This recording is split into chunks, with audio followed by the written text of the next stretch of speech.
आप देख रहे हैं खबरों, तबसरों और तज्जियात पर मबनी पाकिस्तान का सबसे मोतबर न्यूज शो दुनिया, कामरान खान के साथ। अस्सलाम वालेकुम, मैं हूँ कामरान खान। तमाम पाकिस्तानियों के लिए यकीनी तौर पर इत्मीनान के दिन है। आज से मुल्क भर में कोरोना से बचाव की वैक्सीनेशन का प्रोग्राम शुरू हो चुका है। दुनिया भर में पहले ही करोड़ों अफराद को वैक्सीन लगाई जा चुकी है और इसमें कोई रिस्क शामिल नहीं है। ये डॉक्टर्स बार बार बावर करा रहे हैं। ये वैक्सीन रिस्क फ्री है बताया गया है, पाकिस्तान में भी बताया गया है, आलमी सतह पर भी बताया गया है। पाकिस्तान को चीन की जानिब से फराहम की गई साइनोफार्म की 5 लाख वैक्सीन सबसे पहले हेल्थ वर्कर्स को लगाने के अमल का आगाज़ हुआ है। इस हवाले से इस्लामाबाद में national command and operation centre में बाकायदा तकरीब हुई और वफाक की जानिब से वैक्सीन तमाम सूबों में भी तकसीम की गई है, जिसके साथ तमाम सूबाई दारुल हुकूमतों में भी मुफ्त वैक्सीनेशन के अमल का आगाज़ हो गया है। असल हीरो जो इस कोरोना के खिलाफ वो हमारे फ्रंट लाइन हेल्थ वर्कर्स हैं और उन्हीं के साथ आज ये तमाम पाकिस्तान के इलाकों में इफ्तिताह हो रहा है।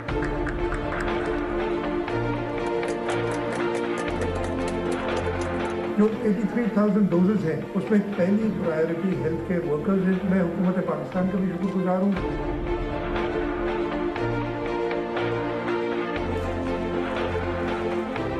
मैं बहुत मशहूर हूँ हेल्थ वर्कर्स का, जिन्होंने वॉलंटियर किया है आज खुद इस वैक्सीन को लगाने से।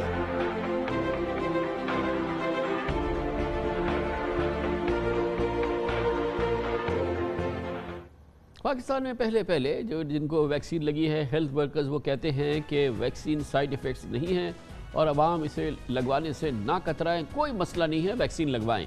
मैंने आज फर्स्ट वैक्सीन लगवाई है। मैं जैसे ही नॉर्मल आया था और मैं अभी भी अपने आप को तकरीबन मेरा ख्याल 15 मिनट तो गुजर चुके हैं, मैं नॉर्मल ही फील कर रहा हूँ। ऐसा कोई मुझे इसका अभी तक तो साइड इफेक्ट नज़र नहीं है। वैक्सीन्स जो होती हैं लाइफ सेविंग्स होती हैं। ये नहीं होता कि इनमें जी आपको कुछ हो जाएगा, जी बीमारी हो जाएगी, या जैसे एक लोगों में एक खौफ है, खौफ नहीं होना चाहिए। आज नहीं तो कल सब ने लगानी, क्योंकि ये ऐसी समझें बीमारी है कि इससे वैक्सीन के बगैर हमारा छुटकारा नहीं है। मैं फर्स्ट लेडी हूँ जिसने लगवाई है। लगवाने से पहले खौफो हरास था कि पता नहीं वैक्सीन लगाने के बाद क्या होगा, लेकिन अब हम बिल्कुल वैसा ही नॉर्मल महसूस कर रहे हैं। कोई साइन सिम्टम हमें नहीं आए। बाकी सबको भी मैं यही मैसेज दूंगी कि डरे नहीं, कोई साइन सिम्टम नहीं आएंगे। आप सब लोग वैक्सीनेशन करवा लें और इस मूजी मर्ज से छुटकारा हासिल करें। बताया गया है, सरकारी तौर पे कहा जाता है कि 2021 के आखिर तक, इस साल के आखिर तक तमाम पाकिस्तानी जिन्हें दरअसल वैक्सीन लगाई जाने की ज़रूरत है उन्हें ये वैक्सीन लगाई जा चुकीगी। और वज़ीर आज़म के बाबर खुसूसी बराए सेहत डॉक्टर फैसल सुल्तान के मुताबिक 18 साल से कम उम्र अफराद को तो वैक्सीन लगाने की ज़रूरत नहीं है। मतलब ये कि पाकिस्तान में लगभग 10 करोड़ अफराद रह जाएंगे जिनको वैक्सीन लगानी होगी। और माहिरीन का ख्याल ये है कि 70% अफराद या तो वायरस से मुतासिर हो जाएं या फिर उन्हें वैक्सीन लग जाए तो पूरी आबादी हर्ड इम्यूनिटी तक पहुँच जाएगी। और यकीनन इसमें वो लोग भी शामिल हैं जिनको कोरोना हो चुका है पाकिस्तान में, जिनकी सरकारी तौर पर तस्दीक हुई है, जिनकी सरकारी तस्दीक नहीं हुई है। और इसके साथ जिन लोगों को वैक्सीन लग जाएगी, इसका मतलब है कि हर्ड इम्यूनिटी के लिए पाकिस्तान में माहौल तैयार हो जाएगा। इस हिसाब से पाकिस्तान की 7 करोड़ आबादी को अभी फ़िलहाल वैक्सीनेट करने की ज़रूरत है और जिसके लिए पाकिस्तान की तैयारी पूरी है। साइनोफार्म के बारे में कुछ बताता चलूँ, ये एक बड़ी ट्रस्टेड और अच्छी वैक्सीन है। इसकी जो अफादियत है वो तकरीबन 86% के बताई जाती है, 79 से 86%, जो एक बहुत अच्छी शरह है। इसके अलावा कोवैक्स के जरिए हमें जो वादा हो गया है वो 17 मिलियन डोजेस का है। 30 जून से पहले हमारे पास ये 17 मिलियन डोजेस जो हैं वो आ जाएंगे। इसके अलावा तकरीबन 73 मिलियन इजाफी डोजेस जो हैं वो आखिरी से माही तक यानी साल के आखिर तक हमारे पास आ जाएंगी ताकि हम लोगों को लगा सकें। ये वैक्सीन्स हैं दुनिया भर में, ये तकरीबन सारी जो हैं वो 18 साल से ऊपर के उम्र के लोगों को लगाई जाती हैं। सो जब हम ये कैलकुलेशन करें तो तकरीबन हमारी जो 100 मिलियन है यानी 10 करोड़। हमारी ख्वाहिश है कि इस साल के आखिर तक तकरीबन 2/3 या कह लें 70% जो हमारी एलिजिबल पॉपुलेशन है उस तक ये वैक्सीन पहुँच चुकी हो। इसके अलावा रूस की स्पुतनिक वैक्सीन ने भी ट्रायल के आखिरी मराहिल में 92% तक अफादियत जाहिर कर दी है और इसके हुसूल के लिए भी पाकिस्तान की रूस से बातचीत जारी है। इसके अलावा निजी शोबे को भी वैक्सीन की दरामद की इजाज़त दी गई है। पाकिस्तान में वैक्सीन प्रोग्राम का आगाज़ और इसका मुस्तक़बिल और किस अंदाज से वैक्सीन लगने का आगाज़ हुआ है और इन तमाम मुंसलिका उमूर पर बात करेंगे। Doctor Faisal Mahmood, head of department Aga Khan university hospital infectious disease ہمارے ساتھ ہوں گے، لیکن ایک مختصر سے وقفے کے بعد۔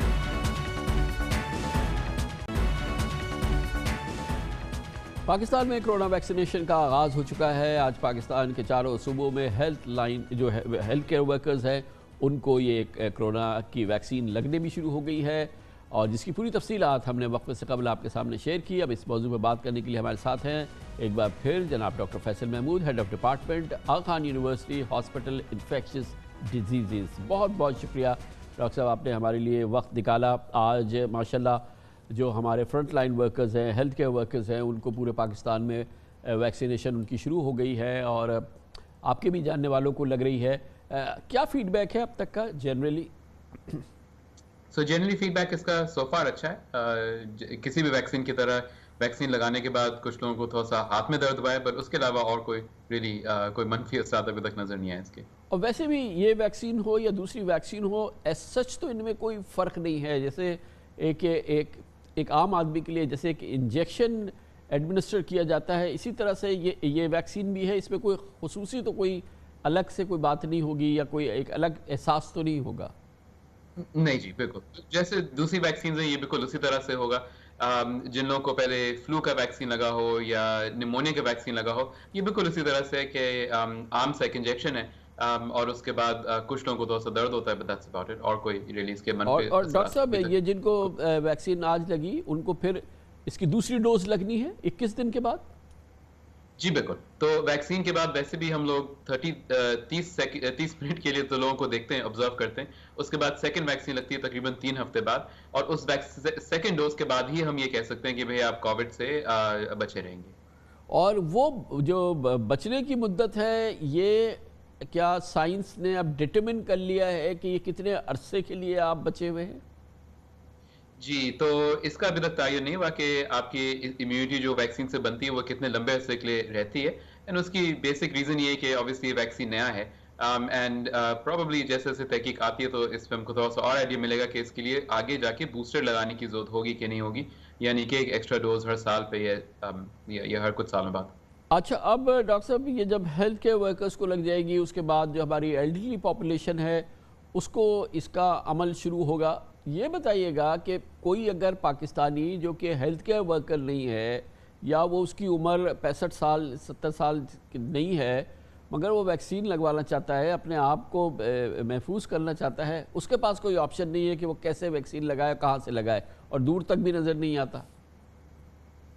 جی، تو دیکھیں obviously جب بھی ویکسین لگانا شروع کرتے ہیں اور اتنے بڑے پیمانے پہ لگانا شروع کرتے ہیں تو کوئی نہ کوئی پرائرٹی رکھنے کی ضرورت پڑتی ہے۔ تو obviously ہیلتھ کیئر ورکر جن کو لگنے کے چانس اب زیادہ ہیں ان کو، اس کے بعد جن کے اندر بری بیماری ہونے کا چانس زیادہ ہے، یعنی کہ جن کی عمر 60 سے زیادہ ہے ان کو، اور ایک دفعہ ان کو لگ جائے تو پھر دوسرے لوگوں کی باری آتی ہے۔ آپ نے بالکل صحیح فرمایا، ابھی یہ نہیں معلوم کہ باقی لوگوں کو کب لگے گا، بٹ آئی وڈ ایکسپیکٹ جس طرح سے چیزیں چل رہی ہیں کہ اس سال کے سیکنڈ ہاف تک بقیہ لوگوں کی باری بھی آ جائے گی۔ اچھا ڈاکٹر صاحب، جس وقت یہ ویکسینیشن شروع ہوئی دنیا میں، تو پہلے ایسٹرازینیکا اور فائزر اور موڈرنا، یہ 3 ویکسینز تھیں، پھر سائنوفارم آئی اسی دوران، اور اب لیکن over the last few days ہم دیکھ رہے ہیں کہ نئی ویکسینز کی بات ہو رہی ہے۔ ابھی خاص طور پہ یہ رشین سپوٹنک کے بارے میں لینسٹ کا بڑا زبردست آرٹیکل آیا، کہتے ہیں جی 96% اس کی ایفیکیسی ہے۔ دوسری جانب جانسن اینڈ جانسن کی ایک ویکسین کی بات ہوئی ہے، کچھ اور ویکسینز بھی جو سامنے آ رہی ہیں۔ اپیرنٹلی یہ لگ رہا ہے کہ جتنی کمی آج ہمیں ہے ویکسینز کی، شاید آنے والے ہفتوں میں نہیں ہوگی۔ بالکل صحیح فرمایا آپ نے، اور یہ تو آپ نے صرف کچھ ویکسینز کا ذکر کیا ہے، اس کے علاوہ اور بھی ویکسینز ہیں جو ڈیولپ ہو رہی ہیں، بلکہ کچھ اور ٹرائلز بھی ابھی شروع ہونے والے ہیں دوسرے ویکسینز کی۔ تو لگتا ہے یہی ہے کہ کچھ سالوں کے اندر تو ہمارے پاس بہت ہی زیادہ آپشنز ہوں گے ویکسین کے، مگر ایون اس سال یا اگلے سال کے شروع تک بہت زیادہ اور آپشنز ہوں گے، خاص طور پہ جب یہ پرائیویٹ سیکٹر میں آنا شروع ہو جائے گا۔ ڈاکٹر صاحب، جن لوگوں کو کووڈ ہو چکا ہے، مطلب پراپر جن کو کووڈ ہو چکا ہے، ان کو بھی ویکسین لگوانی ہے؟ ایبسلیوٹلی، کیونکہ کووڈ ہونے کے بعد دوبارہ کووڈ ہونے کا چانس بالکل ہوتا ہے، تو اس وجہ سے اگر کسی کو کووڈ پہلے ہو بھی چکا ہے تو اس کا مطلب ان کو ویکسین لگانے کی ضرورت ہے۔ گویا کہ اگر آپ کو کووڈ ہو گیا ہے، آپ کی باڈیز میں اینٹی باڈیز آپ کے ہاں اینٹی باڈیز جو ہے وہ باقاعدہ ڈیولپ ہو گئی ہیں، موجود ہیں، اس کے باوجود بھی سائنس کہتی ہے کہ آپ کو ویکسینیٹ کرنے کی ضرورت ہے؟ ایبسولوٹلی. سو اس میں دو چیزیں ہیں. ایک تو یہ کہ یاد رکھیں کہ جو اینٹی باڈیز ہم لیب میں چیک کرتے ہیں عموماً وہ اینٹی باڈیز یہ نہیں بتاتی کہ کیا آپ اس بیماری سے آگے جا کے بچے رہیں گے کہ نہیں رہیں گے. اینٹی باڈیز بہت سارے مختلف اقسام کی ہوتی ہیں. دوسری چیز یہ کہ جو اینٹی باڈیز ویکسین سے بنتی ہیں بنسبت اس کے جو کہ انفیکشن سے بنتی ہیں وہ تھوڑی سی مختلف ہوتی ہیں، اور اس وجہ سے ہم یہ کہتے ہیں کہ آپ کو انفیکشن اگر ہو بھی چکا ہے تو آپ کو ویکسین کی ضرورت ہے. اور سب کیوں منع کر رہے ہیں کہ 18 سال سے کم عمر کو لگانے کی ضرورت نہیں ہے؟ تو اس کی وجہ یہ نہیں کہ ضرورت نہیں ہے، چونکہ ہم کو پتہ ہے کہ یہ بیماری جن کی عمر 18 سے زیادہ ہوتی ہے ان کے اندر زیادہ شدید بیماری ہوتی ہے. تو انیشل تحقیق صرف اڈلٹس میں بھی ہے، بچوں میں بھی ہوئی نہیں ہے. بچوں کے اوپر ویکسین کی تحقیق ابھی جاری ہے، اور ایک دفعہ اس کے نتائج آئیں گے تو پھر ہم بقیہ عمر کے لوگوں کو بھی دے سکتے ہیں. اوبیسلی بچوں کے اندر اتنی شدید بیماری نہیں ہوتی، تو وہی بات ہے پرائرٹی اگر دیں تو پہلے اوبیسلی ان کو دیں گے جن کے اندر زیادہ شدید بیماری ہے، جن کو اس ویکسین کی ضرورت ہے. اور ڈاکٹر صاحب یہ جو آئے دن ہم نئے ویریئنٹ سن رہے ہیں، ساؤتھ افریقہ کا ویریئنٹ اور آسٹریلیا کا ویریئنٹ اور یہ ویریئنٹ، ابھی جو ہماری جتنی بھی ویکسینز ہیں اپیرنٹلی یہ کور کر رہی ہیں ان ویریئنٹ کو بھی، یا پھر ان کے لیے ایک نئی ویکسین کی تگ و دو شروع ہوگی؟ سو ابھی تک تو لگتا ہے کہ جو نئے ویریئنٹس ہیں اس کے خلاف یہ ویکسینز کام کر رہی ہیں. کچھ ویریئنٹس کے خلاف شاید اتنا اچھا کام نہیں کرتی مگر ڈیفینیٹلی کام کرتی ہیں سب ویریئنٹس کے خلاف. مگر یہ بالکل آپ نے صحیح فرمایا کہ ہو سکتا ہے کہ وقت کے ساتھ یہ وائرس اور تبدیل ہو اور یہ جو ویکسینز ہیں اس کو اور دوبارہ چینج کرنے کی ضرورت ہوگی. اور یہ بالکل اس طرح سے ہوگا جیسے کہ فلو کی ویکسین ہوتی ہے جو ہر سال لگانے کی ضرورت ہوگی. ہو سکتا ہے یہ بھی آگے جا کے ایک ایسی بیماری بن جائے جس کے لیے آپ کو ہر سال ویکسین کی ضرورت پڑے. بہت بہت شکریہ. Thank you so much doctor صاحب. Doctor Faisal Mahmood, head of department infectious diseases, Aga Khan university hospital. Commercial break, اس کے بعد ذکر کریں گے بھارت میں دلی کے باہر کسان دسیوں ہزاروں کئی مہینوں سے بیٹھے ہیں. اب بی جے پی نے اور اس کی سرکار نے فیصلہ کیا ہے کہ ان کو سبق سکھایا جائے. ارد گرد خاردار تاریں لگا دی گئی ہیں، کنکریٹ کی خندقیں بنا دی گئی ہیں، ان کی زندگی کو تنگ کرنے کی بھرپور کوشش کی جا رہی ہے. عجب صبا ہے دلی میں. اس کی بات کرتے ہیں چھوٹے سے وقفے کے بعد. اس وقت بھارت کے دارالحکومت دہلی کے اطراف میں جنگ جیسا ماحول بنا ہوا ہے. اب تو سیکیورٹی فورسز نے باقاعدہ مورچہ بندی بھی کر لی ہے. وجہ ہے وہ لاکھوں مشتعل کسان جو مودی حکومت کے خلاف پچھلے 3 مہینے سے دہلی میں دھرنا دیے بیٹھے ہیں. دھرنوں اور احتجاج کے دوران 70 سے زائد کسانوں کی جانیں جا چکی ہیں، مگر ان کے عزم میں مضبوطی آ رہی ہے. پچھلے ہفتے بھارت کے نام نہاد جمہوریہ کے موقع پر، یوم جمہوریہ کے موقع پر، دلی پولیس کا وحشیانہ کریک ڈاؤن اور حکومتی بربریت کسانوں کو ٹس سے مس نہ کر سکی. پورے پس منظر میں بھارتی حکومت بوکھلاہٹ کا شکار ہے. کل دہلی کے احتجاجی مقامات کے گرد غیر معمولی سیکیورٹی اقدامات کیے گئے. سڑکوں پر خندقیں کھود کر سیمنٹ سے بھر دیا گیا. اس میں بڑے بڑے کیل گاڑ دیے گئے ہیں. دہلی سرحد پر خاردار تاروں اور کنکریٹ دیواریں کھڑی کر دی گئی ہیں. لگتا ہے کہ کسانوں کے گرد بھرپور گھیرا ڈالا جا رہا ہے. اس کے ساتھ ہی سنگھو، غازی پور اور ٹکری میں حالات جنگی صورتحال کا نقشہ پیش کر رہے ہیں. کسان متنازع زرعی قوانین کی واپسی چاہتے ہیں. ان کے مطالبات مودی حکومت کے لیے سب سے بڑا چیلنج بن گئے ہیں. کسانوں کو خدشہ ہے کہ قوانین واپس نہ لیے گئے تو انہیں اپنی فصلوں کا مناسب دام نہیں ملیں گے اور مقامی منڈیوں پر نجی تاجروں کا قبضہ ہو جائے گا. کسانوں کا کہنا ہے کہ انہیں احتجاج اور دھرنوں سے کوئی نہیں روک سکتا. بھارتی حکومت کی مودی سرکار کی تمام تدبیریں کسانوں کو پیچھے ہٹانے میں ناکام ہو چکی ہیں. اب خدشہ یہ ہے کہ بھارتیہ جنتا پارٹی کے غڈے دھرنے پر بیٹھے پرامن کسانوں پر دھاوا بولیں گے. احتجاجی دھرنے کے اطراف کے علاقوں میں انٹرنیٹ سروسز بند ہیں. احتجاجی کسانوں میں ایک بڑی تعداد سکھ برادری کی ہے اور ان میں سکھوں کے مخصوص گروپ کے جو مخصوص افراد ہیں وہ شامل ہیں. یہ بہت ہی اس وقت غصے میں ہے.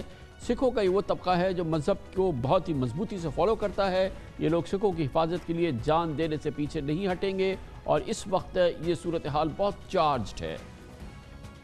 بریک، جس دوران آپ نیوز ہیڈ لائن دیکھیں. ہم اپنے پروگرام کے ساتھ واپس آئیں گے.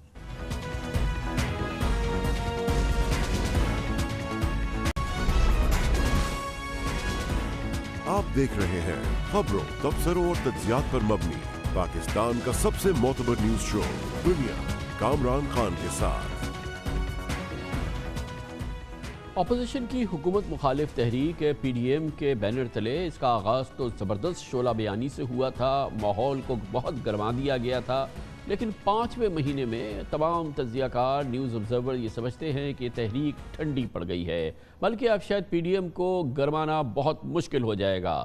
اپوزیشن جماعتوں میں بظاہر مایوسی چھائی ہے، جبکہ اپوزیشن کے ہمدرد سماجی اور جو بھی ان کے ہمدرد حلقے ہیں ان میں بھی بددلی پھیل رہی ہے۔ اس کی بہت سیدھی سادی وجوہات ہیں، جیسے دسمبر جنوری میں حکومت کو گھر بھیجنے کی مدت گزر گئی مگر کچھ نہ ہوا، اپوزیشن اراکین پارلیمنٹ کے استعفے محض ایک دھمکی ہی رہے اور اسلام آباد لانگ مارچ اور دھرنے کے نعرے تحلیل ہوتے جا رہے ہیں۔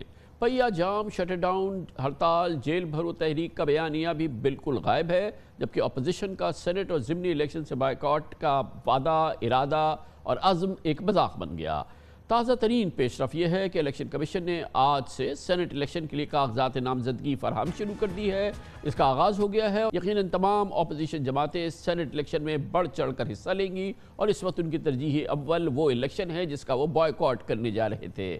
دلچسپ بات یہ بھی ہے کہ مولانا فضل الرحمان نے احتجاج کا رخ راولپنڈی موڑنے کی دھمکی دی تھی، راست کارروائی کا اندیا دیا تھا، لیکن چند دنوں میں ہی PDM نے 5 فروری کو راولپنڈی میں احتجاج کو مظفر آباد میں یوم کشمیر ریلی میں بدل دیا۔ دراصل PDM کے آر پار اور استعفے منہ پر مارنے کے ڈائیلاگ فلاپ ہوئے ہیں اور استعفوں کا ایٹم بم بھی نہیں چل سکا۔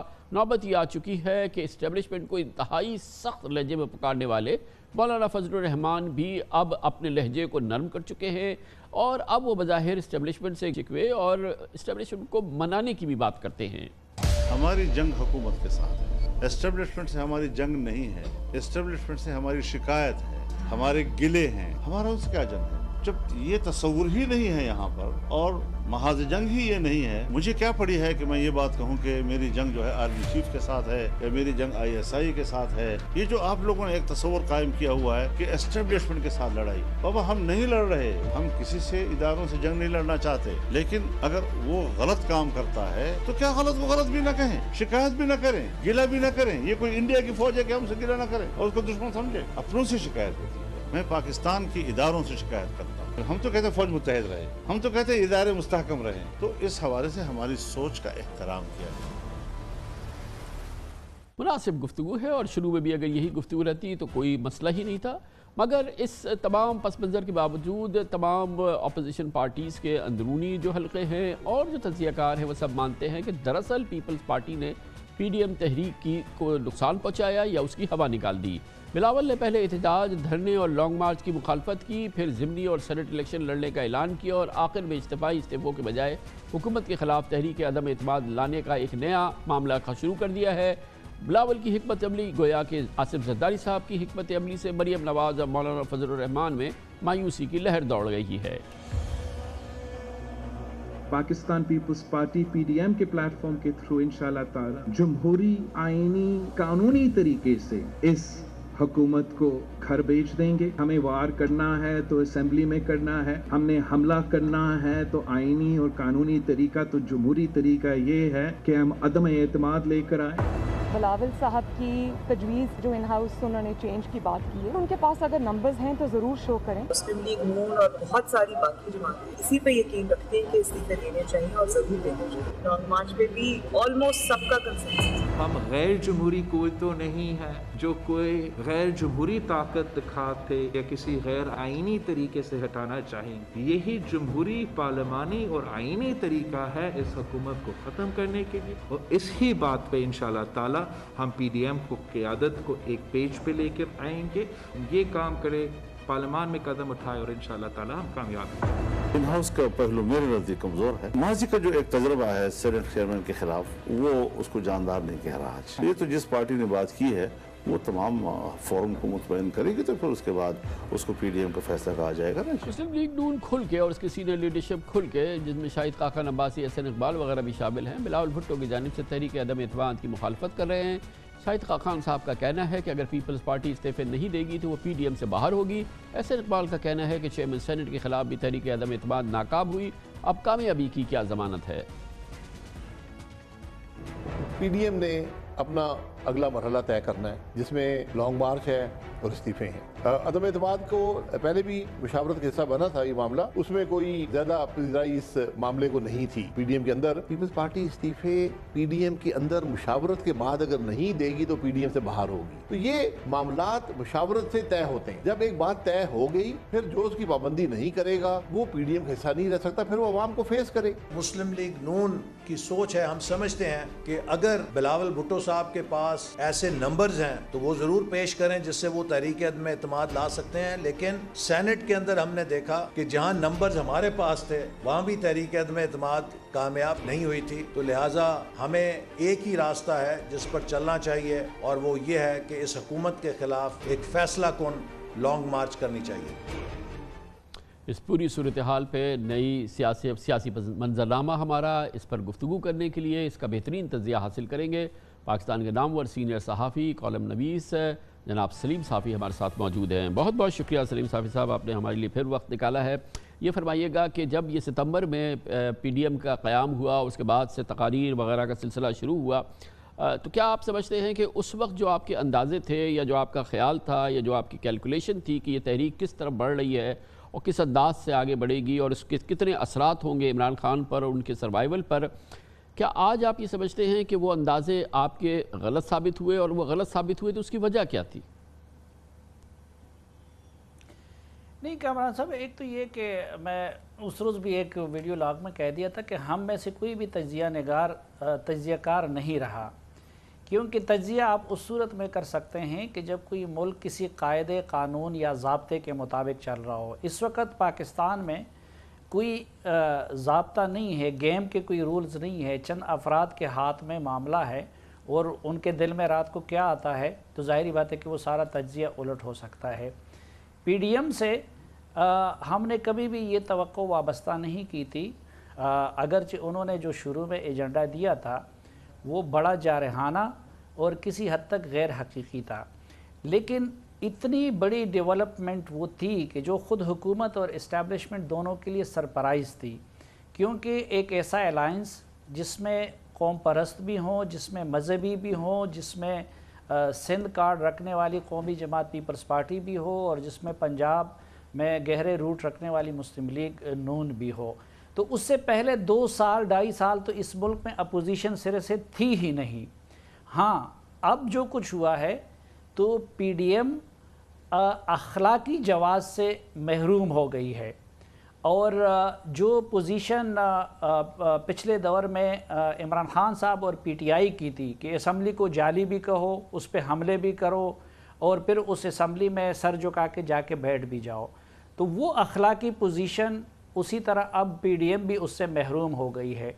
अलबत्ता जहाँ तक पावर पॉलिटिक्स है, तो पावर पॉलिटिक्स में मेरे ख़्याल में पीडीएम अब भी एक मौसर किरदार के तौर पर रहेगा, बल्कि ख़ुद इमरान खान साहब जो जरदारी साहब ने जो कुछ किया है और जिसको हम लोग क्रिटिसाइज़ करते हैं, तो मेरे ख़्याल में इमरान खान साहब उस अमल को अपने लिए ज़्यादा ख़तरा समझते हैं बनिस्बत मौलाना फजल रहमान और नवाज शरीफ के इनकलाबी बयान। ये बताइएगा कि ये जो गुबार छटा या जो अब कैफियत नज़र आती है, जिसमें कि अब जाहिर है कि जो अंदरूनी मसाइल हैं किसी से छुपे नहीं हैं, जो खलीजे हैं वो छुपी भी नहीं हैं, और शायद ये पीडीएम की लीडरशिप को इस इत्तेहाद को बनने से पहले ही अंदाज़ा लगा लेना चाहिए था, ये रॉकेट साइंस नहीं है। इसमें सबसे कलीदी किरदार आपके ख्याल में क्या रहा जिसने कि उस जारहाना और बहुत ही भरपूर अंदाज की जो तहरीक का आगाज़ हुआ था उसके झागों को बिठा दिया, या बुलबुले की तरह से समझिए कि फट गए वो? इसकी ज़िम्मेदारी तो जरदारी साहब और बिलावल साहब पे आयद होती है, क्योंकि उन्होंने इसको इनिशिएट किया था। देखिए, उससे पहले क्या था कि लोगों की तर्जुमानी करने वाली कोई जमात नहीं थी। पीपल्स पार्टी भी अपोजिशन पे जाने को तैयार नहीं थी और मुस्लिम लीग नून भी अपोजिशन जाने को तैयार नहीं थी। ख़ुद इमरान खान साहब ने बैड गवर्नेंस से और अपने रवैये से धक्के दे कर उनको अपोजिशन बनने पे मजबूर किया। फिर वो अपोजिशन तकसीम थी, तो उस अपोजिशन को इकट्ठा करने का सहरा भी जरदारी साहब और बिलावल साहब के सिर था, क्योंकि पीडीएम जिसमें बनी वो एपीसी भी उन्होंने बुलाई थी, और उस वक़्त उन्होंने इतना जारहाना कि उसमें जो पीटीएम है यानी मोहसिन दावड़ को भी पीपल्स पार्टी ने मदऊ किया था, हालांकि मौलाना फजल रहमान उसके हक में नहीं थे। आपके ख्याल में ये कैलकुलेटेड जरदारी साहब का सियासी मूव थी, सियासी चाल थी कि ये माहौल बनाया, और उसके बाद क्या आप समझते हैं कि ये जब आप कहते हैं पीपल्स पार्टी इसकी जिम्मेदार है कि ये झाग की तरह बैठी, तो ये रायतन हुआ है या इसकी कोई सियासी कीमत भी मिली है पीपल्स पार्टी को? नहीं, पहले तो मैं ये इससे इत्तेफाक नहीं करता कि मुकम्मल जो है वो जाग की तरह बैठ गई, और वो आज भी हुकूमत के जहन पे सवार रहेगी और मुस्तक़बल में। दूसरा मेरा अपना तज्ज़िया ये है कि बहुत जल्द, क्योंकि इमरान खान साहब इस मामले को कामयाब नहीं होने देंगे, और बहुत जल्द चंद महीने बाद जरदारी साहब उसी तरह रोते पीटते फिर उस इनकलाबी बयानिए की तरफ आएंगे। तीसरी बात यह कि हम हमेशा एक फ़रीक का तो ज़िक्र करते हैं कि मसलन नवाज शरीफ ने एनआरओ ले लिया, लेकिन एनआरओ देने वाले का ज़िक्र नहीं करते। तो इस वक्त भी अगर जरदारी साहब और बिलावल ने यू टर्न लिया है तो कुछ तो हुआ होगा ना। वही मैं पूछना चाह रहा हूँ रवैया नरम हुआ है। क्या आपके ख्याल में मरियम नवाज को और मौलाना फजलुर रहमान को कुछ अंदाज़ा नहीं है कि क्या हुआ है? मेरे ख्याल में उनको अंदाज़ा भी है, और ख़ुद नून लीग इस वक्त इसलिए पीडीएम से पीपल्स पार्टी को निकालने के हक़ में नहीं है, और मौलाना साहब भी नहीं है। वो कहते हैं और सोचते हैं कि चलो अगर जरदारी साहब का कुलिया कामयाब होता है तो हम उसको आज़माने देते हैं। और मेरा अपना अंदाज़ा ये है कि जो इमरान खान साहब जिस चीज़ से खौफज़दा होते हैं वो ये जरदारी वाला कुलिया है, क्योंकि इमरान खान साहब को ये सूट करता है। वो इसके लिए शऊरी कोशिश करते हैं कि अपोजिशन और इस्टेब्लिशमेंट को लड़ा के रखे, तो ये वो एक मौका दे रहे हैं। मगर वो तकारीर जो पीडीएम के बनने पे करी, जिसमें के जो नवाज शरीफ साहब आए उन्होंने जो तकारीर करी, जो फिर बिलावल साहब ने तकारीर करी, जो मौलाना फजलुर रहमान ने तकारीर की, इसमें इमरान खान की कंट्रीब्यूशन कहाँ है साफ़ी साहब? ये तो इन्होंने तो खुद ही की होंगी या इमरान खान के कहने पे की हैं, जिसने कि ये पॉइंट ऑफ नो रिटर्न पे अपोजिशन की तहरीक को पहुँचा दिया इस्टेब्लिशमेंट के हवाले से? नहीं, देखिए कामरान खान साहब, हम अगर हकीकत से काम लें तो देखिए उनको तो अपना गिला शिकवा भी है। मसलन नवाज शरीफ को ये है कि भाई मुझे निकाला, मौलाना फजल रहमान को ये शिकायत है कि मेरा हक़ 2013 में भी उनको दे दिया गया और 2018 में भी उनको दे दिया गया। लेकिन इमरान खान साहब के साथ तो इस तरह की कोई ज़्यादती नहीं हुई थी। लेकिन अगर आप उनकी किताब को पढ़ें, आप उनकी तकरीरों को पढ़ें, आप उनके बाकी को तो इस्टेब्लिशमेंट और फ़ौज के बारे में वो इससे 100 गुना ज़्यादा सख्त ज़ुबान इस्तेमाल कर चुके हैं। लेकिन ज़ाहिर बात है कि यहाँ पे होता है कि कुछ लोगों के लिए सारे गुनाह माफ़ हो जाते हैं। बहुत बहुत शुक्रिया जनाब सलीम साफ़ी हमारे साथ मौजूद थे। कमर्शियल ब्रेक, उसके बाद जिक्र करेंगे पाकिस्तान की मईशत का एक बहुत बड़ा नासूर स्मगलिंग, और उसमें भी एक बहुत बड़ा उसका आंसर है पेट्रोल स्मगलिंग। ईरानी पेट्रोल स्मगल होता है, 200 अरब रुपए पाकिस्तान को रेवेन्यू में, टैक्सेस में मिल सकते हैं। अगर ये सब कुछ ना हो, इसके खिलाफ कार्रवाई हो रही है। पाकिस्तान के 3 सूबों में कार्रवाई हुई है, लेकिन जहाँ पर इसका मरकज़ है बलूचिस्तान में मुख्तलिफ वजूहात पर वहाँ पर फ़िलहाल कार्रवाई नहीं हो रही है। बहुत अहम मामला है, इसकी बात करते हैं छोटे से वक्फे के बाद। स्मगलिंग हमारी मईशत को कैंसर की तरह से चाट रही है। हमारा ये नासूर है। सिर्फ पाकिस्तान में सालाना 2 अरब डॉलर्स की स्मगल शुदा पेट्रोलियम मसनूआत फ़रोख्त होती हैं, जिनसे कौमी ख़जाने को यानी कि FBR को 200 अरब रुपए का नुकसान होता है। इस तेल को आम तौर पे ईरानी पेट्रोल के नाम से पुकारा जाता है। अब पाकिस्तान कस्टम्स का पेट्रोलियम मसनूआत की स्मगलिंग के ख़िलाफ़ 11 जनवरी से एक बड़ा ऑपरेशन जारी है। पहले मरहले में पंजाब, सिंध और KP में तकरीबन 2000 पेट्रोल पंप सील कर दिए गए हैं, जिनमें से 1364 पेट्रोल पंप पंजाब में, 344 KP में और सिंध में 132 पेट्रोल पंप हैं। और इन पेट्रोल पंप मालिकान के ख़िलाफ़ अब बाकायदा मुकदमा दर्ज किए जा रहे हैं। अगले फ़ेज़ में, जो कि एक बहुत इंपॉर्टेंट फैसला कुन फ़ेज़ होगा, बलूचिस्तान में स्मगल शुदा पेट्रोल मसनूआत के डिपो और पंप्स के ख़िलाफ़ ऑपरेशन होना है और स्मगल शुदा पेट्रोल की सप्लाई लाइन काटी जानी है। ये फैसला कुल मरहला होगा। लेकिन बलूचिस्तान में क्रैकडाउन गले की हड्डी बन रहा है। हुकूमत पाकिस्तान का ये सबसे इम्पॉर्टेंट तरीन जो इक़दामात हैं, उसका ये बहुत ही अहम फोकस है इसमें कि पेट्रोलियम मसनूआत की स्मगलिंग को ख़त्म किया जाए, ईरानी पेट्रोल के इस मैनेज को ख़त्म किया जाए। लेकिन बलूचिस्तान में इस हवाले से जो मामला सामने आए हैं इस पूरे ऑपरेशन की गले की हड्डी बन रहे हैं, जहां हज़ारों ख़ानदानों के बारे में बताया गया है कि उनका ज़रिया माश इस काले धंधे से वाबस्ता है। ईरान से मुत्तसिल बलूचिस्तान के इलाके माशकेल की 70% आबादी का वाहिद ज़रिया माश ईरान से लाए जाने वाले पेट्रोल और डीज़ल के कारोबार है। स्मगल होने वाला तकरीबन आधा तेल बलूचिस्तान में ही इस्तेमाल हो जाता है।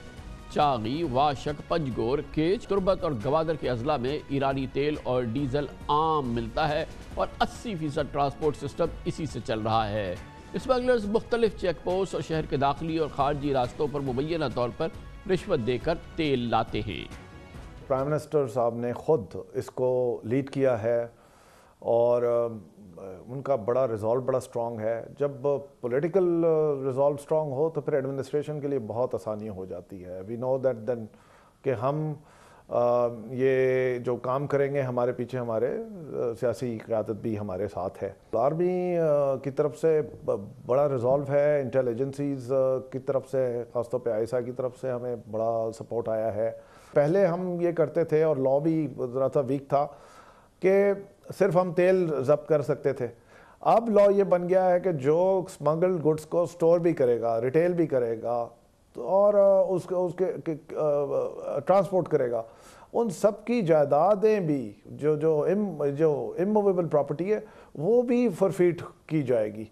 तो आप ये देखिए कि अब rest to smuggle these things would be huge. परसों सेनेट की कायमा कमेटी बराए पेट्रोलियम में बताया गया कि स्मगल शुदा ईरानी डीजल मुल्क की डिमांड का 19% हिस्सा पूरा कर रहा है।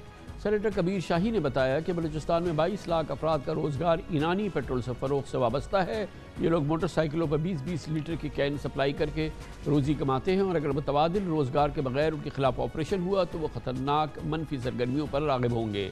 सेनेटर कबीर शाही ने तजवीज़ दी कि हुकूमत ईरान से पेट्रोल की स्मगलिंग को बाकायदा मईशत में लाने के इक़दाम करे। सेक्रेटरी पेट्रोलियम ने बताया कि बलूचिस्तान में पेट्रोल स्मगलिंग के खिलाफ कार्रवाई से मुतासर होने वालों के रिलीफ के लिए 5 अरब रखे गए हैं।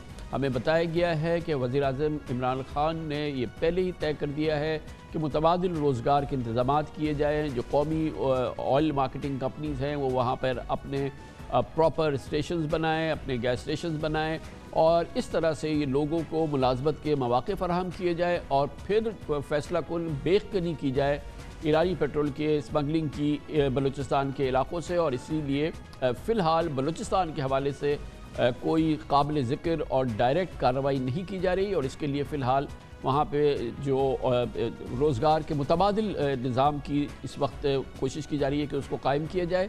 इसलिए फ़िलहाल ईरानी पेट्रोल के ख़िलाफ़ कोई बड़ी कार्रवाई नहीं की जा रही है बलूचिस्तान में। हुकूमत पाकिस्तान ने कई सरहदी इलाकों में गो के बाड़ लगा दी है जिससे स्मगलिंग में कमी आई है, लेकिन ये सिलसिला रुक नहीं पाया है। दरअसल पेट्रोल की स्मगलिंग में एक यकीनी तौर पे सरकारी माफिया भी मुलव्वस है, जबकि बाअसर अरबपति माफिया इस ममनूअ पेट्रोल को बेचने वालों की पुश पर मौजूद है। वज़ीर-ए-आज़म इमरान खान की हिदायत पर पेट्रोलियम मसनूआत की स्मगलिंग और गैर कानूनी फ़रोख्त रोकने के खिलाफ वज़ीर आला बलूचिस्तान जाम कमाल की सरबराही में एक टास्क फोर्स भी बन गई है। इस पूरी सूरत हाल पर बात करते हैं, इसकी मज़ीद तफसीलात हासिल करते हैं। जनाब सेनेटर मोहसिन अजीज़ हमारे साथ मौजूद हैं, चेयरमैन हैं सेनेट के कायमा कमेटी बराए पेट्रोलियम के। बहुत बहुत शुक्रिया सेनेटर मोहसिन अजीज़ साहब। ये बड़ा एक डिसाइसिव एक्शन है जो कि इस गवर्नमेंट ने लिया है। इससे पहले इस पूरे रैकेट पर किसी ने हाथ नहीं डाला था और इसकी वजह से यकीनन ये एक हमारी इकॉनमी पे एक बहुत बड़ा ड्रेन था। इसमें बिलियंस के जो हमारे टैक्सेस हैं वो एवेड होते हैं और फिर ऑब्वियसली ये स्मगलिंग है। लेकिन ये अब सिंध, पंजाब, बलूचिस्तान, KP में तो हमें बताया ये FBR ऑफिशल्स ने कि यहाँ पर तो ये कार्रवाई मुकम्मल हो गई है, लेकिन बलूचिस्तान जो कि इस चीज़ का मरकज़ है और जो यहाँ का मंबा है वहाँ पर फ़िलहाल इस ऑपरेशन को रोका गया है क्योंकि एक मैसिव वहाँ पे ऑल्टरनेट जॉब्स क्रिएट करनी है, इकॉनमी क्रिएट करनी है। ये तो बड़ा एक अपहिल टास्क होगा, इस तरह तो ये काम चलता रहेगा। शुक्रिया कामरान खान साहब। देखिए, प्राइम मिनिस्टर इमरान खान साहब और उनकी टीम ने जो मुल्क के बुनियादी मसाइल हैं, जो फंडामेंटल प्रॉब्लम्स हैं, उनको हल करने का जो बेड़ा उठाया हुआ है, ये उसकी एक कड़ी है। अब ये देखिए कि उनका जो विज़न है और जो उनका मिशन है वो यही है कि ये जो है इस तरीके की इलीगल ट्रेड जो है جو کہ کئی دہائیوں سے چل رہی ہے، اور سمگلنگ ایک مینس ہے، آپ کو معلوم ہے اس ملک کے لیے اس کی جڑیں وہ جو ہے ہلا رہا ہے۔ اب اس میں جو ہے مافیا جو ہے اس کو ہاتھ ڈالا گیا ہے، پہلی دفعہ اس کے اوپر یہ ہاتھ ڈالا گیا ہے، اور اس کا رزلٹ یہ ہے کہ جی دیکھیے اس وقت تقریباً 4000 پیٹرول پمپس ہیں پورے ملک میں، اس میں سے تقریباً 2000 بلوچستان میں، اور باقی جو 2000 ہیں وہ سندھ، پنجاب اور خیبر پختونخوا میں۔ تو پہلا سٹیپ کے طور پہ جو بڑی سمگلنگ ہے جو کہ کنٹینرز اور ٹرالرز پہ کی جاتی ہے، جس میں کہ بڑے مافیا کے لوگ شامل ہیں، اور آپ کو معلوم ہے کہ ان کی جڑیں اور ان کی جو دسترس ہے وہ بڑی دور تک جاتے ہیں، اور یہ پیسے بھی بڑے دور دور تک جاتے ہیں، ان کے تانے بانے بڑے دور تک جاتے ہیں۔ تو ان کے اوپر پہلے ہاتھ ڈالا گیا ہے، اور اس کے اوپر جو ہے ہماری ایک جو قائمہ کمیٹی کی میٹنگ ابھی ہوئی ہے اس میں بھی اس پہ ڈیلیبریٹ کیا گیا تھا، اور آج سے 6 مہینے پہلے بھی ہم نے اس کے اوپر ڈیلیبریٹ کیا تھا اور اپنی ریکمنڈیشنز جو ہیں وہ حکومت وقت کو بھجوائی تھی، اور ہمیں خوشی ہے کہ اس کے اوپر جو ہے ایک بنیادی مسئلے کے اوپر ہاتھ ڈالا گیا ہے۔ اچھا، اب سینیٹر صاحب مسئلہ یہ ہے کہ بیسکلی یہ سب یہ فلو جو ہے یہ تو بلوچستان سے نکلتا ہے، یعنی کہ ایرانی بارڈر سے نکلتا ہے، اور وہاں سے پھر پورے کنٹری میں یقیناً یہ ایک امپریسو کارروائی ہے کہ ملک میں 2000 پیٹرول پمپ جو کہ یہ بیچتے تھے ان کو تو بند کر دیا گیا ہے۔ اب بلوچستان کے حوالے سے اب ایک میجر آئی تھنک ہمیں بتایا گیا کہ ایک ریفارم پروگرام کرنا ہے جس میں آلٹرنیٹ جابز کریٹ کرنے ہیں، آلٹرنیٹ اکانومی وہاں پہ کریٹ کرنی ہے، او ایم سیز نے اپنے اسٹیشنز بنانے ہیں۔ وہ کب تک پورا ہوگا؟ اس وقت تک یہ مینس کی ہم کو چلنے دیں گے؟ کیا ہوگا؟ اب دیکھیے چونکہ یہ کئی دہائی سے یہ کاروبار چل رہا ہے، اور اللیگل ٹریڈ جو ہے، ہمیں جو بلوچستان کے سینیٹر صاحبان تھے ان کو بھی ہم نے کہا کہ اس کو اللیگل ٹریڈ کہا جائے، جبکہ وہ اس کو ٹریڈ کہتے تھے، تو ہم نے ان کو یہ سمجھانے کی کوشش کی کہ سمگلنگ ہوتی ہے اور اللیگل ٹریڈ ہے، اور ہمارے جو بھی بچے اور جو بھی ہمارے جوان اس میں ملوث ہیں ہمیں ان کو اس کاروبار سے ہٹانا ہے۔ تقریباً 20-22 لاکھ لوگ جو ہیں، یہ چھوٹے کیریئرز جو ہیں وہ اس میں ملوث ہیں۔ اب بات یہ کہ ہم نے بڑی مافیا کو جب ہٹا دیں گے تو انشاءاللہ یہ بھی کنٹرول ہو جائے گا، لیکن اس میں بات یہ ہے کہ جی دیکھیے تقریباً $2 بلین کا یہ ٹریڈ ہے جو کہ گورنمنٹ ٹو گورنمنٹ نہیں ہے، یہ ایک مڈل مین اور مڈل مین کے درمیان ہے، گورنمنٹ ٹو گورنمنٹ کا اس کا کوئی تعلق نہیں ہے، کیونکہ ہماری ان کی طرف جو ہے UN سینکشنز ہیں، ہم ان کے ساتھ ٹریڈ کر بھی نہیں سکتے۔ لیکن پاکستان کو جو بچت ہوگی ریونیو کے اس میں مد میں، وہ تقریباً 150 سے 200 بلین روپے کی ہوگی۔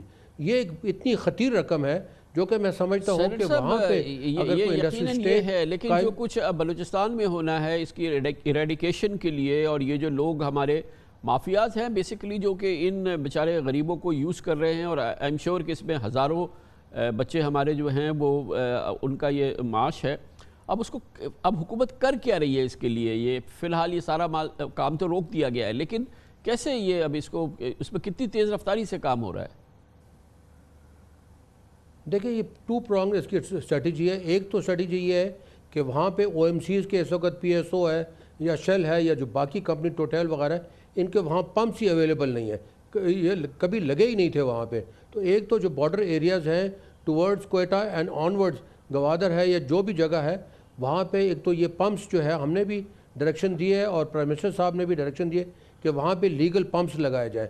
اس کے بعد جو یہ وہاں پہ ہے اس کا طریقہ کار تو صرف اور صرف یہ ہے کہ وہاں پہ انڈسٹری لگائی جائے، وہاں پہ انڈسٹریل اسٹیٹس لگائے جائیں، ان کو مختلف ٹریڈ پہ لگایا جائے، ان کو مختلف قسم کے کاروبار لگایا جائے، اور سبسیڈائز ان کو لون دیے جائیں، اور سبسیڈائز اور جو یہ رقم ہمیں بچ رہی ہے 100 سے 200 بلین روپے جو ہے، یہ بڑی خطیر رقم ہوتی ہے۔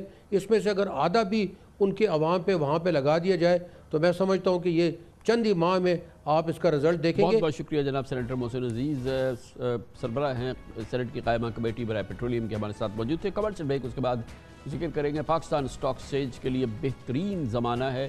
پچھلے 1 سال کے دوران انڈیکس تقریباً 74% بڑھ چکا ہے، اور اس کی بڑی وجہ یہ ہے کہ کارپوریٹ ریزلٹس جو ہیں ان کی زبردست پرفارمنس سامنے آ رہی ہے، گواہی ہے کہ معیشت اور کاروبار بھرپور انداز میں کام کر رہا ہے۔ اس کا ذکر کرتے ہیں چھوٹے سے وقفے کے بعد۔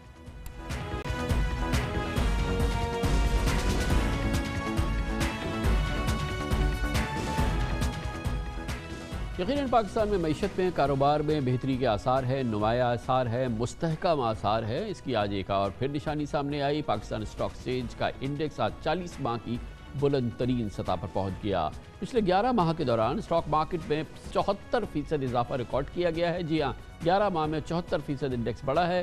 पिछले साल मार्च में इंडेक्स 27,000 पॉइंट्स की निचली सतह तक पहुंच गया था, लेकिन कोरोना की सूरत हाल में ही मार्केट बहाल होना शुरू हुई और स्टॉक एक्सचेंज में 20,000 पॉइंट्स का इजाफा हुआ है। यानी स्टॉक मार्केट में रोज़ बरोज़ शेयर्स की मिसाली खरीदो फरोख्त हो रही है, सरमायाकारों के वारे न्यारे हो रहे हैं। आज ट्रेडिंग के दौरान मार्केट में एक मौके पर 535 पॉइंट्स तक का इजाफा रिकॉर्ड किया गया। ताहम बाद में इंडेक्स 353 पॉइंट्स के इजाफे के साथ 46,933 पॉइंट्स पर बंद हुआ। आज स्टॉक मार्केट में $184 मिलियन के 61 करोड़ से ज़ायद शेयर्स की खरीदो फरोख्त भी हुई, जो गुज़िश्ता रोज़ से 32% ज़्यादा थी। इस दौरान कॉर्पोरेट सेक्टर्स के रिजल्ट आ रहे हैं और कॉर्पोरेट सेक्टर की सालाना शफाई और सहमाही रिपोर्ट्स भी बेहतरीन कारोबार की अक्कासी करती हैं और ये अक्कासी है इस बात की कि पाकिस्तान में मईशत कारोबार भरपूर अंदाज में आगे बढ़ रहा है। इसीलिए कॉर्पोरेट सेक्टर्स के रिजल्ट्स शेयर होल्डर्स को बेहतरीन मुनाफे भी फराहम कर रहे हैं। कॉर्पोरेट कंपनीज के नताइज बेहतरीन कारोबारी सरगर्मी की गवाही हैं। एक साल के दौरान होंडा एटलस कार की सेल्स में 79% इजाफा हुआ और ग्रॉस प्रॉफिट 78% बढ़ गया। माली साल की दूसरी सहमाही में आयशा स्टील्स की 25% सेल्स बढ़ी और ग्रॉस प्रॉफिट 3.1 अरब रुपए तक पहुंच गया। दूसरी सहमाही में लकी सीमेंट का प्रॉफिट 2.31 अरब रुपए रहा और लकी सीमेंट की फरोख्त में 36% इजाफा हुआ। पिछले साल फौजी फर्टिलाइजर की फरोख्त में 25% इजाफा हुआ। कंपनी का खालिस मुनाफा 2 अरब 19 करोड़ रुपए रहा। हिनोपाक मोटर्स का तीसरी सहमाही में ग्रॉस प्रॉफिट 270 मिलियन रुपए रहा, जबकि पिछले साल इस अरसे में 40 मिलियन रुपए का खसारा हुआ था। माली साल की दूसरी सहमाही में इंटरनेशनल स्टील की फरोख्त में 29% इजाफा हुआ और खालिस मुनाफा 2 अरब 21 करोड़ रुपए रहा। दूसरी सहमाही में फार्मा कंपनी मैक्टर इंटरनेशनल की सेल्स में 12% कमी के बावजूद प्रॉफिट मार्जिन में 42% इजाफा हुआ। पैंथर टायर की सेल्स में दूसरी सहमाही के दौरान 24% इजाफा हुआ। इस पूरी सूरत हाल का एक माहिराना तज्जिया और राय हासिल करेंगे। हमारे साथ होंगे जनाब Farid Alam, chief executive officer AKD securities, मगर एक छोटे से वक्फे के बाद।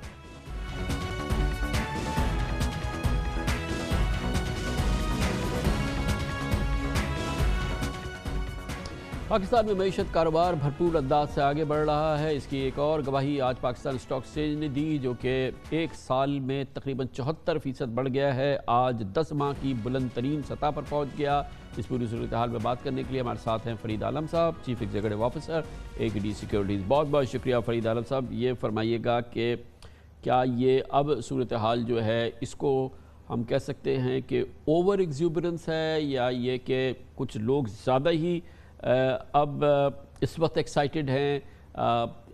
क्या ये आपके नज़दीक रैशनल लेवल्स हैं? जी कामरान भाई, बिल्कुल ये जो लेवल्स हैं ये बिल्कुल कोई ओवर हीटेड नहीं है, ओवर एक्सूबरेंस नहीं है। ये बहुत सारी चीज़ें जो ओवर द पीरियड होती रही उसका निचोड़ है।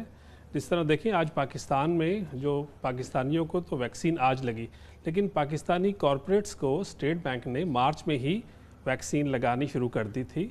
और जो सेंट्रल बैंक ने और गवर्नमेंट की जो पॉलिसीज अलाइंड हुई, और जब सेंट्रल बैंक ने, स्टेट बैंक ने 1 ट्रिलियन का जब एक लाइफलाइन दी थी कॉरपोरेट्स को, जिसके अंदर आपको पता है टर्फ था और जो लोन की रीस्ट्रक्चरिंग थी, प्रॉफिट की, प्रिंसिपल की, और बहुत सारी जो दीगर मराहत थी, जिसकी वजह से आप किसी छोटे, और इसी दौरान इंटरेस्ट रेट भी आधे हो गए। जी, इंटरेस्ट रेट कम हुए, तो आप किसी भी जो छोटे और बड़े सरमायाकार से या इंडस्ट्रियलिस्ट से आप पूछें तो उसके लिए तो ये कोरोना को, और जो कोरोना की इस लहर को in the middle of it जो स्टेट बैंक ने काम किया, उससे उनके कारोबार में जो प्रॉब्लम आ सकती थी उसको सेंट्रल बैंक ने बहुत बेहतर तरीके से हैंडल किया और उसके समरात अब मार्केट में भी नज़र आ रहे हैं। और आपकी जो रिपोर्ट में आपने देखा कि हर सेक्टर में बेहतरी है और रिजल्ट्स वो शो कर रहे हैं। अब ऑटो के नंबर्स आपने दिए, तो पाकिस्तान में जो फ़ायदा है वो ये है कि लोग स्पेंडिंग कर रहे हैं। वेस्ट में बहुत रश ऑफ मनी है, बड़ी चीप मनी अवेलेबल है, लेकिन वहाँ स्पेंडिंग नहीं बढ़ रही। तो पाकिस्तान अल्लाह का शुक्र है बहुत स्वीट स्पॉट पे है, और कोई इसमें अभी भी हमारे जो पाकिस्तान की मार्केट है وہ ریزلٹس پچھلے کوارٹر کے دیکھ لیں اور اس کوارٹر کے دیکھ لیں, آج بھی 7.2 کے ملٹیپل پہ مارکیٹ ٹریڈ ہو رہی ہے, وچ مینس کہ اور جب یہ 28,000 انڈیکس پہ ہی تھی جس طرح آپ نے بھی بتایا, جب 30 تھی, 35, 40 یا آج 47,000 ہے, تو پاکستان کی جو پرائس ارننگ ملٹیپل جس پہ ایک بہت ہی کلیہ ہے کسی بھی مارکیٹ کو ریٹ کرنے کا کہ جی اوور ہیٹڈ تو نہیں ہو گئی, وہ آج بھی 7.2 ٹائمز ہے, کیونکہ اس پورے پیریڈ میں ارننگز بڑھ گئی. گویا کہ یہ جو ویلیویشن ہیں اب بھی اٹریکٹیو ہیں, اور کیا آپ یہ کہہ رہے ہیں کہ اب بھی ایک عام زبان میں اگر کہیں کہ یہ شیئرز جو ہیں یہ سستے ہیں؟ جی ہاں, کیونکہ ارننگز بڑھتی جا رہی ہیں. جن کمپنی میں آپ انویسٹ کریں, آسانی کے لیے دیکھیں, اگر ایک کمپنی پاکستان میں 10 روپے ارننگ پر شیئر اس کی ہے تو 72 روپے پہ ٹریڈ ہو رہی ہے آن این ایوریج. کوئی 100 پہ ہوگی, کوئی 50 پہ ہوگی, یہ ایوریج ہے. لیکن ہمارے ریجن میں جو کمپنی 10 روپے کما رہی ہے وہ 140 روپے کی ٹریڈ ہو رہی ہے, اور time is ripe for the market, Pakistani market, because Pakistan کی جو اکنامک لینڈسکیپ ہے وہ بہت بہتر ہوتی جا رہی ہے. جو ریفارمز ہو رہے ہیں, جو اس کے اندر سٹیپس گورنمنٹس جو کنسسٹنسی اور اسٹیبلٹی ان پالیسیز آ رہی ہے اس کے ثمرات ضرور آئیں گے. اور ایک یہاں میں ضرور کریڈٹ دوں گا SCCP کو اور اسٹیٹ بینک کو اور اپنے پاکستان اسٹاک ایکسچینج کو بھی. انہوں نے مشکل حالات میں بھی جس سے ہم گزرے, انہوں نے انشور کیا کہ مارکیٹ بند نہ ہو, اس میں لیکوڈیٹی ہو اور اس میں کام ہوتا رہے. اس کے ایفیکٹس آئیں گے لانگ ٹرم, کیونکہ ہم نے دیکھا تھا کہ جب 2008 میں ہم نے فلور لگایا تھا تو اس کے ریزلٹس بہت دیر تک ہمیں نیگیٹو ملتے رہے, اور اس کے اثرات ابھی اچھے نظر آ رہے ہیں. میں پھر پوچھوں گا, آپ نے کہا کہ نہیں ریشنل ایگزوبرنس نہیں ہے, اوور ایگزوبرنس نہیں ہے, لیکن جب 12 روپے کا شیئر 120 روپے کا ہو جائے چند ہفتوں کے دوران, اس کو آپ کیا کہیں گے؟ جی, اس ہر شیئر کے پیچھے کوئی لاجکس دیکھ لیتے ہیں. 12 کا اگر وہی کمپنی جس کے آپ نام نہیں لیتے وہ 12 روپے کی ارننگ شو کر دے اس سال میں, یعنی جو شیئر 12 کا ٹریڈ ہوا پاکستان کی مارکیٹ میں وہ 12 روپے کی ارننگ ایک سال میں شو کر دے, تو اس کو پھر 120 کا 150 کا ہونا چاہیے. تو یہ ایک ہی کمپنی ایسی ہے یا ابھی اور پوٹینشیل باقی ہے؟ 12 کا 120 والا نہ ہو, لیکن 12 کے 36 والے, 12 کے 48 والے, 12 کے 60 والے. جی, پورا سیکٹر اگر ہم دیکھیں اس سیکٹر میں ٹیکنالوجی کا, جی پورے دنیا میں, اور پاکستان از نو ایکسیپشن, کہ یہاں جو ٹیکنالوجی نے, اب دیکھیں صرف ٹیکنالوجی صرف کاروبار میں نہیں ہے, ای لرننگ کو دیکھ لیں آپ, ای ہیلتھ کیئر کو دیکھ لیں, اور پاکستانی یوتھ کے لیے اتنا زبردست موقع ہے, اور سب ماشاءاللہ ہمیں خوشی ہے کہ ینگسٹرز سے فائدہ اٹھا رہے ہیں. جو نئے نئے وینچر کیپٹلسٹ بھی پاکستان میں آ رہے ہیں, ان کو سرمایہ مل جائے ہماری قوم کو, چھوٹے بچوں کو, بڑوں کو یا کارپوریٹس کو, تو آپ دیکھیں کیا رزلٹ شو کرتے ہیں. اب اگر جس طرح میں نے بات کی تھی کہ اگر لیکوڈیٹی نہ ہوتی تو خدا نہ خواستہ یہاں جو آپٹیمزم آج نظر آتا ہے وہ نہ ہوتا, تو لیکوڈیٹی کی وجہ سے بہت فائدے ہوئے. فرید صاحب, ایک چیز آپ کی امپورٹنٹ ہے, آپ کی کمپنی میں آپ بہت دیکھتے ہیں کہ یہ جو سٹارٹ اپس ہیں یا جو جن کو کہ لیکوڈیٹی چاہیے یا نئے انکیوبیشن جو ہیں, جو جن کے پاس آئیڈیاز ہیں, وہ ہمیں بتایا جاتا ہے کہ بہت پوٹینشیل ہے, اور یہ لوگ وہ ہیں جو کہ یقیناً دوسروں کی طرح آپ کو بھی اپروچ کرتے ہیں, آپ لوگوں کو بھی اپروچ کرتے ہیں کہ ان کو فائنینسنگ چاہیے. یہ ایک بہت بڑا پوٹینشیل ہے, اس کو تھوڑا سا ایکسپلین کیجئے. دیکھیں, ہم نے تو آپ کو پتہ ہے کہ پاکستان میں سب سے پہلے وینچر کیپٹل رولز کے تحت ہم نے کمپنی فارم کی اور اس کو اچھا چلایا بھی, اور اب بہت سارے اور بھی آ رہے ہیں. جو اچھی چیز ہے, جو good news for our viewers is کہ پاکستان میں جو سوورن فنڈز ہیں, ایک فنڈ ہے جس نے ایک بہت بڑی ایلوکیشن کی ہے. اب یہ پچھلے سالوں میں یہ جو ایلوکیشنز ہوتی تھیں اس والی اسپیس میں, لیکن وہ یوز نہیں کرتے تھے. ابھی ہمیں امید ہے اللہ کی ذات سے کہ اور پاکستان تھوڑا سا ہمت کرے تو وہ جو ایلوکیشن کوئی سرکار آپ کے لیے کرے اور آپ اس کو یوز نہ کریں, وہ بہت بڑی زیادتی ہوتی ہے. تو اس سیکٹر میں آئی ٹی پارکس بن رہے ہیں, اور میں پریوی ہوں to few I T parks بن رہے ہیں, اور یہ اس انکیوبیشن سینٹرز بن رہے ہیں.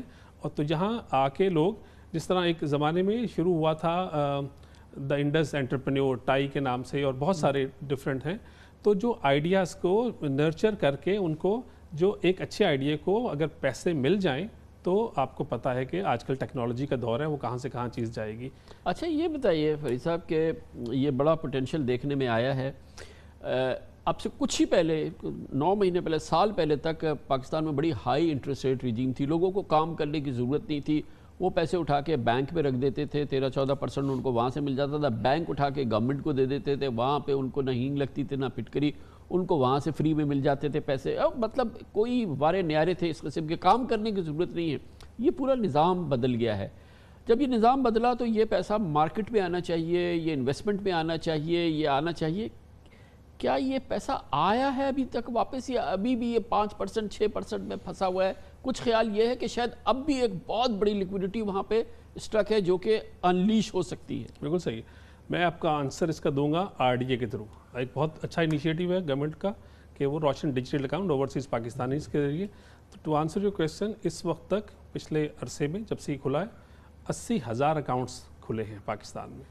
अच्छा, कैपिटल मार्केट्स भी अलाउड है, तो कैपिटल मार्केट्स के अंदर जो अकाउंट्स खुले हैं वो तकरीबन 3,000 हैं, 3,500 3,000 बाहर वालों ने अकाउंट खोला है स्टॉक मार्केट के लिए, ओवरसीज पाकिस्तानीज ने आरडीए रोशन डिजिटल अकाउंट के जरिए। तो जो आपकी बात है वो यहाँ से दोबारा सॉलिडिफाई हो रही है कि लोग जो हैं अभी भी 80,000 अकाउंट्स में से सिर्फ 3,000 ने कैपिटल मार्केट का रुख किया है। इसके अंदर ये जो मैं जो बात करूँगा इसमें कैपिटल मार्केट भी शामिल है और रियल एस्टेट भी। देखें, अभी बहुत सारे जो हम मिलते हैं बाहर के अपने ओवरसीज़ पाकिस्तानी से, वो रियल एस्टेट में पाकिस्तान में इन्वेस्ट करना चाहते हैं।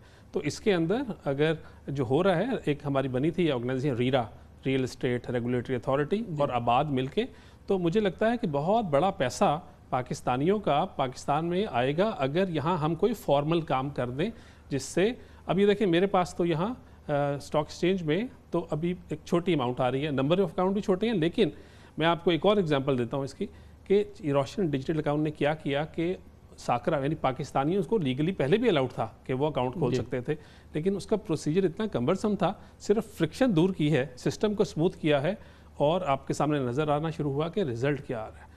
तो इसके अंदर अगर हम थोड़ी फ्रिक्शन को दूर करें तो हमारे पास बहुत बड़ी अमाउंट आना शुरू हो जाएगी इंशाल्लाह। बहुत बहुत शुक्रिया जनाब Farid Alam, chief executive officer AKD securities हमारे साथ मौजूद है। इसके साथ ही हमारे आज के प्रोग्राम का इख्तिताम होता है। कल आपसे फिर मुलाकात होगी इंशाल्लाह। कल तक के लिए कामरान खान को इजाज़त। अल्लाह हाफ़िज़।